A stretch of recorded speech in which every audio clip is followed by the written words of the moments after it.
جب کچھ خریدیں تو دکان والے ایسے شاپر یا کاغذ دیتے ہیں جن پر نام لکھے ہوتے ہیں، جیسے المدینہ، حسن بیکرز وغیرہ، تو ان شاپرز یا ڈبوں وغیرہ کو پھینکا جا سکتا ہے یا نہیں؟ کیونکہ یہ تو روزمرہ معمول کی بات ہے جی، جو دکان والے اس طرح کرتے ہیں ان کے لیے تو یہ ہدایت ہے کہ ان کو اس قسم کے جب وہ نام رکھیں تو کم از کم شاپرز یا ایسی چیزوں میں جو کہ ضائع ہوتے ہیں، ڈسپوز ہوتے ہیں، تو ان پر جو ہے وہ اصل نام نہ چھاپیں پورا،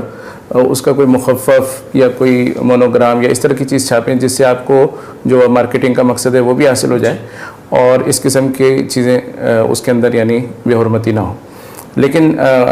ظاہر ہے کہ ایسا بہت سے لوگ نہیں کرتے، تو ہمارے پاس اس طرح کی چیزیں جمع ہو جاتی ہیں، تو اس میں پھر ہمیں اتنی احتیاط تو کرنی چاہیے کہ کم از کم اس میں کوئی بہت ہی یعنی مقدس نام ہے،